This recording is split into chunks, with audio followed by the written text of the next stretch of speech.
Hello everyone and welcome back to another episode of FPL Fanzone. My name's Nick and in today's episode we are going to have a look forward at the early decisions for Gameweek 12. We'll have a quick review of my Gameweek 11 team and results and then have a look at the Fixture Swings for the next upcoming weeks between now and Christmas. Some early transfer targets over the next 4 to 5 weeks and then some couple of options given the number of flags that I've got in my team, and I'm sure some of you have in your team as well. As always, please don't forget to hit the like button, comment below if you have any questions regarding what I'm recording, and also don't forget to hit subscribe if you're new to the channel. Without further ado, let's get started. So my Game Week 11 team, and actually I was really happy with the result. I did take a -4 I did 3 transfers for the week, but I got 55 points minus the 4, so landed on 51. It was a small green arrow for me, so only up 40,000 places, so I'm still at the bottom end of the 3.7 million. And it was really the Salah captain that absolutely destroyed my score. In the end, I was about 1.3 million up before Salah went and got his last minute goal and bonus points added on that. But overall, happy with another green arrow. That's a couple in a row now. And some really good results in here. Pickford still being a differential, 11 points. So having that rotation of goalkeepers has been really good for me since I wildcarded. 8 Nuri coming in. I brought him in for his attacking prowess, but he's managed to get his first clean sheet of the season, so 6 points there, a great result. Arsenal still conceding goals. I mean, it was against Chelsea, so I wasn't expecting a clean sheet there, so just the 2 points for Gabriel, but obviously their fixtures do swing, and we'll talk about that a little bit later in the video. And then disappointingly, Trent Alexander-Arnold coming off after 24 minutes. Liverpool go on to keep the clean sheet, so he could have got at least a 6 there, but ended up with just the 1 point, and is now obviously yellow flagged, or orange flagged going into Game Week 12. But it's an international break, so we'll have to wait and see what happens with the with any injury updates for there. Then in midfield, I switched Maddison out for Johnson. Neither of Tottenham were a massive disappointment. I thought, they've obviously really targeted that fixture, and then they went and lost to Ipswich. So Johnson just with the 2 points. Cole Palmer was kept really quiet by the Arsenal team, so only 2 points there as well.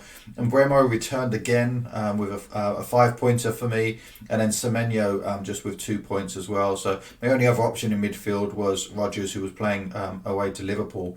And he only got 1 point, so that midfield really flattered to deceive this week. But then up front, Haaland did get a goal to give him 10 points. Unfortunately, there was a bit of a swing where he got a yellow card at the end of the game, which made him lose his 2 bonus points as well. So that was a bit more of a loss there, but he's getting the chances. He's still looking dangerous. He's just not quite as clinical as he was at the start of the season.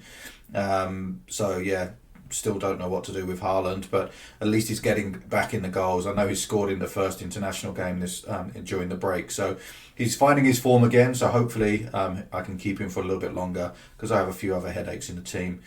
Cunha has been an absolute standout buy.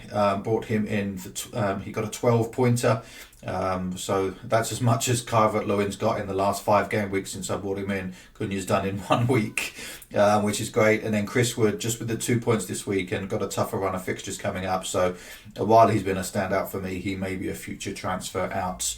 And then all of my bench just got the 1-pointers across the board. So my benching choices were correct for this week. But let me know in the comments below, how did you guys get on with this game week? Did you get more than 51 points? Hopefully you all got the green arrow as well, but let me know in the comments below. So as always, let's have a quick look at my decisions for Game Week 11. My option 1 was to roll the transfer, as I had 2 free transfers. I didn't do that. I actually took a -4, so I did all 3 of these options. So I moved Face out for 8 Nuri, which gave me a +4. I moved Calvert-Lewin out for Cunha, which gave me a +10 difference. And then I switched Maddison for Johnson. There was only 1 point difference there. And I'm now looking to move Johnson out. So potentially if I hadn't made that move, although it did free up some money for the other 2 moves. So overall, there was a plus 15 points there. Obviously, I took the -4, so it's still plus 11 on having not done anything. So in terms of decision making, happy with those results. Obviously got my green arrow as well, so hopefully I continue to make the right decisions for Game Week 12 as well. Looking forward to Game Week 12, I feel a little bit like Sheldon Cooper from The Big Bang Theory, just having fun with flags. I've got 4 players that have flags this week during the international break. So first and foremost, Trent Alexander-Arnold, who came off after 24 minutes. I think that might be a longer term injury, so he's a real concern for me, especially at 7 million. And I've got Southampton away this week, so it could look like another clean sheet. It's just a shame that he's been injured at this point. In the midfield, I've got flags on Palmer and Bremo and Semenyo, and all of those have great fixtures this week: Leicester, Everton and Brighton. So it's a shame. I don't think any of them are major concerns at the moment. I think they might be just taking a break over the international break, and hopefully they'll all come back into the team. Otherwise, looks like I'm going to have to take another hit this week. Outside of that, I've still got Johnson on the bench. He's got Man City away this week, so not a great fixture, but that City defence has been decimated recently and concede goals every week. So playing him in front of one of the other flags, if I want to keep them for the longer term, is certainly an option there for that as well. And then up front, I've got Haaland, Cunha and Wood. So no concerns there at the moment. Just Haaland at home to Tottenham, who historically have a leaky defence. Cunha is looking in great form at the moment and is a great run of fixtures. Now Fulham away is a tougher fixture. They've been quite good defensively this season. And then Wood is up against that Arsenal defence, which normally I would say is really strong, but have been conceding goals all over the place. So there's certainly potential in that front line to get goals for this week. I've got 1 free transfer and only 4.4 million in the bank. So let's have a look at some of the options that I've got coming up. So I look at my team now, and obviously these are the problems that I've got at the moment. So Trent Alexander-Arnold, 7 million defender, the most expensive in there. He's easy to move because I can move to any defender and actually save some money doing that as well. It's a shame because obviously got Southampton away this week, but then his fixtures were getting tougher with Man City at home and then Newcastle away. So not a bad time to be moving off him. I would have preferred to have kept him for at least one more game before freeing up that cash. But obviously it looks like that's going to have to be a move out. Semenyo, Palmer and Mbeumo all have good fixtures in the next couple. So I'm just hoping that all of those are okay and are just knocks and will come back to play in Game Week 12. I'll keep an eye out for the updates when we get the press conferences later on in the week. And then the other two that are a bit more of a concern for me longer term, one is Brennan Johnson. Not for his form. I think he's been in great form at the moment. Obviously didn't score in Ipswich, but Tottenham are just a bit hit and miss at the moment, very hot and cold. They've got Man City away this week, so not a great fixture. So at the moment he's currently sitting on my bench because I'm hoping that those yellow flags are okay. But the fixtures don't look great for Tottenham moving forward. They've got a real mixed bag over the next 5 or 6. So potentially looking at ways to move him out. And then lastly, I've got Haaland, who is just, as I said, the underlying data's there. He's just not been finding the back of the net as much as I would like, especially at his price point. And obviously Salah has been continued to punish week on week by being 2.5 million cheaper, but getting more points every week. So while I do think that will swing back eventually in Haaland's favour, it is obviously a slightly longer term concern for me. But he's 90 minutes, he's on penalties, he's got a goal in his last, he's got 2 goals in his last 3, I think. So I shouldn't really be an overly concerned about moving him out, as there's not another standout option in that forward line at the moment. So as always, during the international breaks, I take a quick look at the fixtures ticker for the next upcoming 4 or 5 game weeks, and I looked on the Fantasy Football Hub AI fixture ticker, and it's put these are the top 5 teams over the next between game week 12 and 16. So first up is Bournemouth, who have Brighton at home, Wolves away, Tottenham at home, Ipswich away and West Ham at home. So there's some great fixtures there for those Bournemouth players, and we'll look at a couple of the options for them moving forward. everyone's talking about the Arsenal fixture swing now. We've obviously had some really tough fixtures with Man City, Liverpool, Tottenham, Villa, all in the first 10 games. Newcastle in there as well. Now you start to see a much better run with Nottingham Forest, West Ham. Man United could be a tougher fixture with the new manager in, but obviously they're going to take some time to bed in. Then Fulham and then Everton. So the Arsenal fixture run is starting to look a lot better now. There's a sea of green. So a lot of people are looking to double or triple up there. Ipswich, who have had an incredibly tough start to the season, now have a sea of green fixtures with Man United at home and then Nottingham Forest away, Crystal Palace at home, Bournemouth at home, and then Wolves away. So a good run of fixtures there, and we're going to talk a little bit about Delap, who has already scored 6 goals in the first 11 games. In the tough fixtures, imagine what he could do in some of the easier fixtures. So he's one for me on the radar at the moment. And then the last two here, I've got Villa and Wolves. Now, I've talked about Wolves in the last couple of videos, and their fixture swing had already started. And as you can see here, they've really got a good run with Bournemouth, Everton, West Ham and Ipswich all in the next 5. And Villa are up there as well. Crystal Palace at home this week, who have been really struggling all season. Then they've got Chelsea away, which is a bit of a tougher fixture. But then Brentford, Southampton and Nottingham Forest. So again, another good run of fixtures for Aston Villa. And therefore keeping someone like Rodgers, who's a real enabler with his price point at the moment, is a good option in my team at the moment. But let me know what you think of these. Would you say these are the top 5 teams to target over the next 5 weeks? Let me know in the comments below. Outside of the top 5, these are a couple of others that I'm looking at for good fixture runs over the next 5 weeks.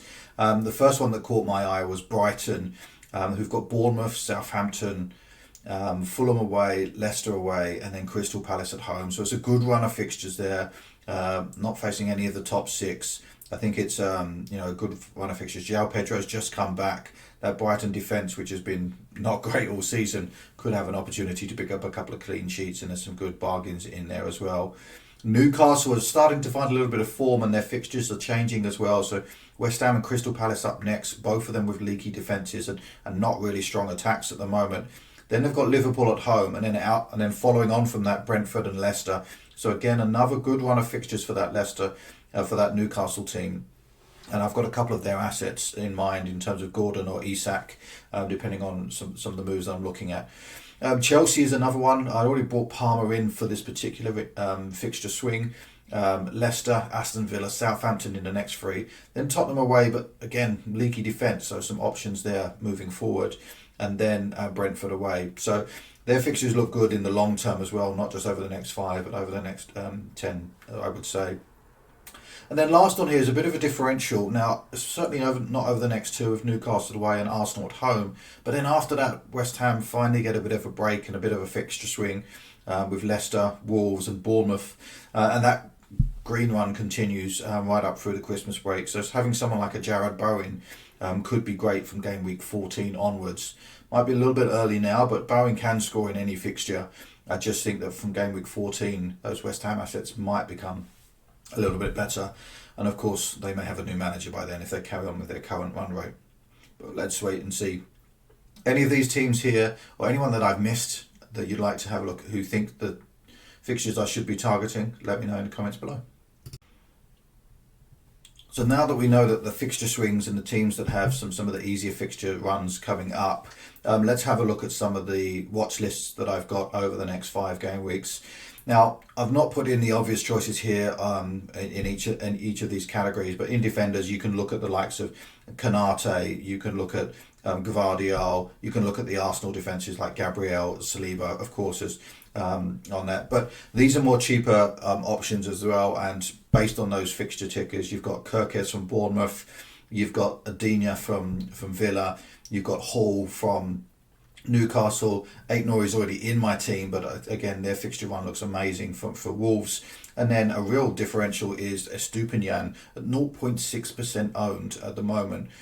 Last season, he was he had real flashes of brilliance and attacking prowess in that team. Obviously, there's a new manager in there at the moment and no clean sheets for them, but that fixture swing does change. And as you can see here, they've got a sea of green in those fixtures. So not one personally for me, but if you wanted a real outside differential, and someone who could rotate with your other defenders, couldn't be worse. You've got other safer options there, the likes of a Dunk, for example, who would be a better option, but just as a differential there for that. And some real surprising stats in there as well. You've got someone like Ait Nori with 3 goals and 2 assists. Dini's already got 3 assists. Kirkes has got 2 assists this season. So there's some attacking threat in there along with the good fixtures. So that's why I've picked these defenders on the watch list for game weeks 12 to 16. Moving on to the midfielders, and of course looking outside of the premiums of Salah, Palmer, Saka, Son, there's some real options here. Bruno Fernandes, and if you ever watched Let's Talk FPL, he's had Bruno Fernandes since the start of the season and has just been lambasted by his audience every week. Why have you kept him? Why have you kept him? Why haven't you let him go? And then in the last 2 weeks, 2 double-digit hauls since Ten Hag has gone. Obviously, there's Amorim is coming in over the international break, but having that Portuguese connection, I think Fernandes could still be a very viable option. 2 goals, 4 assists so far. A good run of fixtures with West Ham, Crystal Palace, Villa, and Ipswich in the next 4. Then it gets a little bit difficult, so it might be a shorter term. But again, he is a premium asset, and we know what he can do historically. So if Amorim gets that team humming, Fernandes could be a great option at 8.4 million and only 12% owned as well. So would certainly help. Any points that he gets will give you rank rise for sure. Next up, someone I started the season with is Gordon. So he's at 7.2 million at the moment, 8.6% owned, and as I mentioned, Newcastle are just finding a little bit of form at the moment. Then they've got the fixture swing on top of that. West Ham and Crystal Palace up in the next 2. 2 goals, 1 assist so far, 5 bonus points, and an XGI of 0.6, which is expected goal involvement of 0.6 per 90 minutes. So expecting to get a return every 2 games. So again, one for me to keep an eye on at the moment. I'd like to see a little bit more output from him. The underlying stats are good, and he is getting some bonus points every other game, but I just think that want to see a little bit more from him at that price point. But for example, if you've got Umbremo who's going to be out long term, he might be an easy switch. Next up, I've got Semenyo, who's already in my team, and while he's had some tough fixtures, that does swing back in Bournemouth's favour. So Brighton, Wolves, Tottenham, Ipswich, and West Ham. 4 goals, 1 assist already. Has got one of the highest shot stats in the midfield out of all of the players, probably outside of Salah at the moment. So again, 10.2% owned, 5.7 million is a great bargain and an enabler in that midfield. And then my bottom 2 here are more differentials. So first and foremost, De Bruyne. He's just coming back from injury, so not a lot of data to go from. But when he was playing at the start of the season, his expected goal involved was 0.83 per 90. Now, obviously, he's not getting the full minutes at the moment, and obviously he's at the end of his career now. But if he could get back in and start giving those opportunities back to Haaland finds his shooting boots, those assist numbers will certainly fly up. He's not really a massive goal threat, but I think he could certainly be an assist option for that. But at 9.4 million, he's a massive differential at 3.9%, but certainly an outsider, one to keep an eye on. But the next couple of fixtures aren't great for Man City, so you could probably see how he goes through them and then pick him up when it gets from game week 14. And then, as I already mentioned, Jared Bowen, West Ham from game week 14, their fixtures do swing back in their favour. And Jared Bowen is a 90-minute man. He's on penalties. Often can play as a false 9 up the front as well. So I think once he gets past the next 2 fixtures, could be a real option as a stable option through that Christmas period when there's 90 minutes. There's every 3 days, and he's going to be there, and he's going to be playing every week. So certainly one to think about. Probably not in the short term, but in the next couple of weeks, might be one for look to bring in. And then finally, moving on to the forwards. Now, as I've mentioned, Haaland is a headache for me at the moment. He's obviously the most expensive player in the game, but is not scoring like he is. The underlying stats suggest that is going to turn in his favour. We know how good he can be, but right now, obviously, got to keep some options open while I have other issues in my team at the moment, but certainly moving forward. And here, Isak, I just think that those fixtures for Newcastle makes Isak a real option. Watkins at the moment, I think is just too high priced at 9 million. He's not really found it.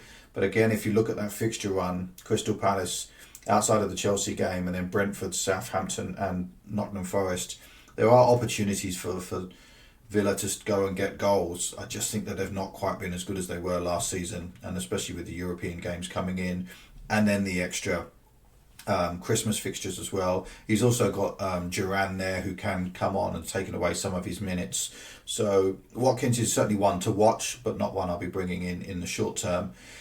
João Pedro, a lot of people moved João Pedro out in game week 6 when he got injured, brought in Calvert-Lewin. João Pedro got the same amount of points in 11 minutes than Calvert-Lewin got in 6 games. So now that he's back in, and that fixture swing for Brighton that we talked about earlier is looking great, he could be a fantastic budget option at 5.4 million. He's only 7.6% owned, so again a massive differential in under 10%. Already got 3 goals and 1 assist, and has missed 5 games already. So we know that when he's there, he can get opportunities, and he's a target person for. Obviously, Danny Welbeck will still get goals as well, and then we've got Delap. Now Delap is again another big differential here, 5.6 million, only 4.6% owned, and bearing in mind we're at 11 games in, he's already got 6 goals and 1 assist, so that's 7 returns in 11 games for 5.6 million forward in a newly promoted side. Obviously he's overperforming his stats at the moment. He's a 0.31 expected goal involvement per 90.